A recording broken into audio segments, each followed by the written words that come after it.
Welcome to 90 Seconds with KeyziaNikole, where we highlight entrepreneurs who overcome challenges in business. Latricia, owner of Fly Girl Boutique, owner and founder of Moody Minks and Moody Hair. Fly Girl Boutique is a boutique that specializes in everyday trends, timeless pieces, and affordable fashion. So that's Fly Girl Boutique. And Fly means first love yourself. So just the acronym for that. Moody Mink and Moody Hair. Moody Mac is my childhood name. Okay. So I have a lash line and a hair line called Moody Mink and Moody Hair. So that's my lash and hair line. Dope. Speaking of your childhood, tell me a little bit about your childhood. What were your aspirations as a child, and did it change by the time you got to your teenage years? Definitely changed. My aspirations as a child, I always wanted a standard poodle, a Lamborghini, and a mansion. That's all I ever wanted. Oh, and I always wanted to be a lawyer. Okay. And I only wanted to be a lawyer because I was very combative and I had an attitude, and I always went back and forth with people. So everybody always said, oh, that girl's gonna be a lawyer. So I was like, oh, so I'm gonna be a lawyer. I'm gonna have this Lamborghini, it had to be pink, and I had to have a standard poodle. But as I got to a teenager, of course, I entered into foster care about 8 or 9, so things started to change. I started to notice as I got older that it wasn't a good quality to be combative. It wasn't a good quality to go back and forth with people. And I don't want to be a lawyer because I felt like a lot of lawyers lie. And I'm a realist. I'm very down to earth. So I tapped into something else. When I was in foster care, I didn't have a lot of clothes. And when I did get clothes, it made me feel good. So I started reading up on fashion, and I started turning my little bit of stuff into everything. I would wear this one scarf and turn it into a shirt, a dress, a skirt, a head wrap. So I said, you know what? When I grow up, I'm going to have a store. I want to show girls that they can turn this and that and make nothing into something, but at the same time empower them. Because I just remember when I put on clothes, I felt like everything. And when I took them off, I just felt like I went back to reality. I went back to just being a foster child, just living in my truth. But when I put on clothes, I was able to be something different each time. I could allow my outfit to kind of be who I wanted to be for the day. If I felt like rocking out for the day, right? If I felt like rocking out for the day and looking gothic, I could channel that. Yeah. If I was feeling depressed, I can wear my all black and channel that. If I was happy, it was my bright colors. You know, if I was feeling myself, it was my head wraps. And just, it allowed me to channel so many of me. It just allowed me to express myself. If you would say you had all my personalities. So I always, as a teenager, I say, you know what, I want a store. I want to own a store. Nice. So. Wow. And what would you say that age was? Like, that age was probably 10. Yeah, right. Around 10. Was that 5th grade? Yeah, 5th grade. 5th grade. And you start feeling yourself, you get a little boob. You're like, ooh, this fit differently. So it definitely started about 10 years old. I used to hate this shirt. It's hung down so low. Yes, and then in 6th grade, it was full throttle. I was like, it's going down. So, yeah. That's cool. So how do you translate that feeling to other women, right?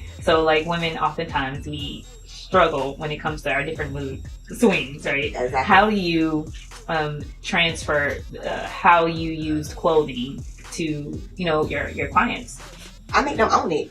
Whatever they feeling, I make them own it. Like, in this world, I feel like people, when we sad, they boost us up to be happy. It's okay to be sad. It's okay to cry. It's okay to be happy when you at your happiest moment. It's okay to have all those feelings and emotions. So when my girls come in and they're feeling any kind of way, I make them own it. Nice. Like, if you sad and you feeling some type of way, let's rock out that black long midi dress or maxi dress. Like, I'm not gonna put you in no bright yellow and have you trying to make you feel all jolly. Right. Let's go ahead and own that. Let's own it, right? Yeah, today, let's own it. Whatever you feeling like. Yeah, let's just own it. I know that you were in a flea market before you got to the store. Is there a difference between the way that your clients respond to you when you were in flea market versus now? And did you have to change your model in that at all? None of my customers have changed, and people treat me the same from the flea market and in the mall because I've never changed. I've been the same person the whole time. If I could say they felt any kind of way, I would want to say they just was happy to see my growth. Yeah, encouraged, right? Yeah, and encouraged, but they treated me the same. Nice. When your clientele grew, like, what was that response like? Was it like steady growth? Was it you had to tweak some things in your business plan? What was that response like?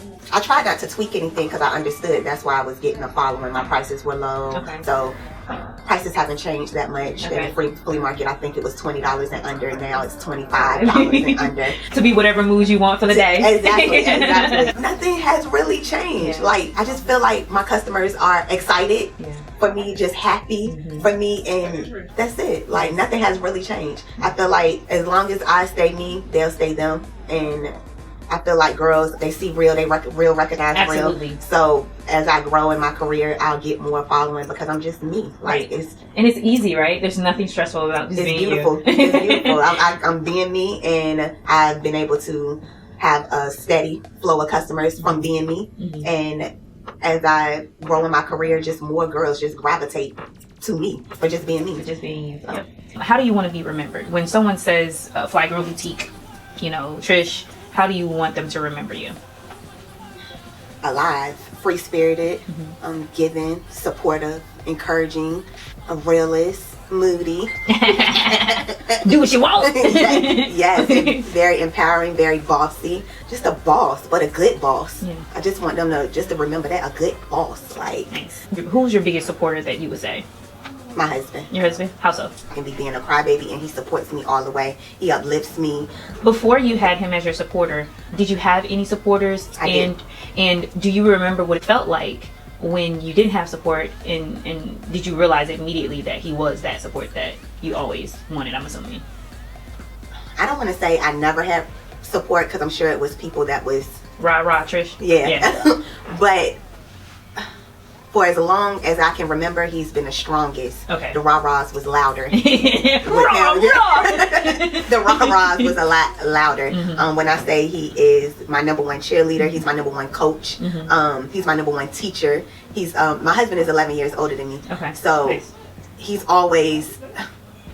It's like I'm a tool. It's like he's always sharpening me. Like he's always putting me on game. He's always making me see the light. So definitely my number one supporter. Even when in the beginning, when I felt like I want us to have a boutique, and I just want to have all the clothes that I would wear. Yeah. Only what I would wear. Right. And my husband was like, well, there's going to be more girls that's going to want to support you. It need to be all kinds of different styles. Yeah. And he opened my eyes to that. So he started actually helping me pick out stuff that he would want to see on a woman. Yeah. So yeah, definitely my husband, number one supporter. That's cool. Was there ever a point where you denied his...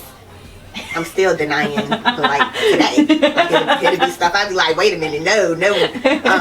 But that's marriage. But I'm still, today, learning. We go back and forth, and he has to break it down to me and be like, look, and I listen, but still today. 2 hours later. Still today, I'd be like, what? So, yeah. Yeah, that's cool. Oftentimes, it's a challenge to be... Running a business for women can be a bit of a challenge, right? Like, I used to want to be a hairstylist. I went to school. I think I did like 600 hours. I mean, you needed 12, so I got halfway to the point. And I realized, I was like, I really don't like having to appeal to other people and their desires. I mean, they want to look like something that they don't. They hair, your hair not that long. Your boobs not that big. Your booty, it don't look like the pose, okay? Don't get mad at me and try to bring it back, right? Exactly. And so short recipe to dealing with, especially because your demographic is what? I appeal to your round the way girls, your everyday girls. Everyday girls. Your everyday girls. Okay. Everyday girls. Okay. So, like, how do you deal with somebody who you got somebody that's combative, that you... I always create my own vibe. Okay. So, you've shopped in my store before. Anybody who's shopped in my store, the music is always lit. I try to, in the morning, I have this whole little ritual to make me lit. So I create my own vibe. So anytime a girl comes in and her attitude is in a stink, you can't be like that for too long when you are listening to Frida, Big Frida, like New Orleans bounce music, and I'm hopping around like, girl, try on this dress. Like, you can't be in the stink too long. And I'm gonna be like, girl, like, you okay? Like, did you come in here to try on this dress? Are we gonna be mad? Like, you can't be in the stink that long around me. I create my own vibe. So I don't even, when people come in with energy like that, it shifts when it's around me. Women gotta understand that they create their own vibe. So I don't really be dealing with no combative customers and all of that. You can't be combative with a person that not gonna, that's not gonna be combative back. Like, it's not gonna happen. So I create my own vibe. So very rarely do I even deal with any of that energy. Okay, absolutely. That's awesome. That's a really awesome concept to have, to just always have the energy. In my training, I teach my girls, like, music has to be lit at all times. No R&B. Like, I want club, like, twerk, happy, like, get it up, get it, bounce everywhere. Music, your attitude bouncing. Exactly. Like, girls, I try to make them put on bright colors or their makeup. I try to let them know, if you're gonna have your makeup on, make that popping. Just happy. Get in your happy place. So I always try to teach my girls that they create their own vibe. So when a person comes in here, they don't have any choice but to get with the vibe. Yeah, I was gonna say that was one of the things that I love about your store is that it's mad encouraging. I come up in here and like, you make me feel like a, that's how, you know, and when I didn't, I was like, I know that's out of place, right? I'm like, this ain't her standard. I know her and Chick-fil-A. I know they rules. I make them do a loud greeting because I understand that people can go anywhere else. So just for them to set their foot inside my door is everything to me. So the greeting has to be popping. Everything has to be lit from the moment they walk through the door until the moment that they walk out. And that's part of having a business with a vision and kind of a mantra, you know, a standard or expectation. So that's super dope. My next question to you is, what would you say the biggest obstacle for, I would say, a Black woman or African American woman in business, and why? The biggest obstacle? Yeah. Probably feelings. Yes. It's most definitely feelings. I just know on the top of my head right now is just get in your bag and get out of your feelings. The biggest obstacle is thinking that your close family and friends is supposed to support you right away. Your significant other is supposed to be your personal secretary and your personal assistant because you're doing something.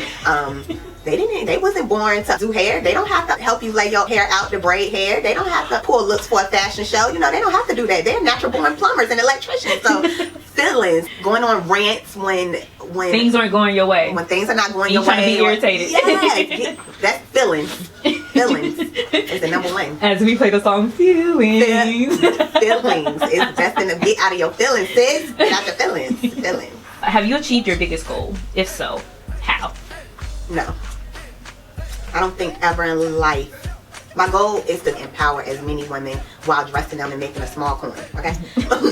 Yeah, so I feel like to the day that I die, I'll be doing that. So we're going to be up in here at 85 years old. Be like, remember when I had that? My kids going to be running it, but I'm going to be coming in with my lip gloss on, hair dropped down to my butt. Like, yes, girl, yes. Get into that jumper, honey. Yes.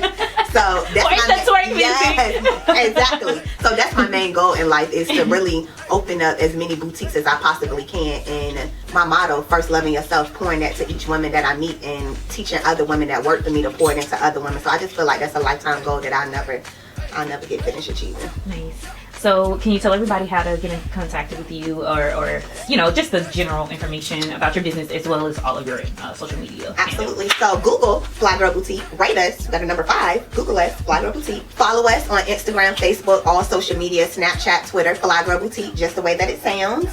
Email us at flygirlboutique1@yahoo.com. Shop with us. Just Google Fly Girl Boutique. Hit the website. The link will pop up. Fly Girl Boutique at bigcartel.com. And visit our physical locations in Military Circle Mall and Greenbrier Mall, and just pull up on a kid. I can be at any location. Awesome. Thank you so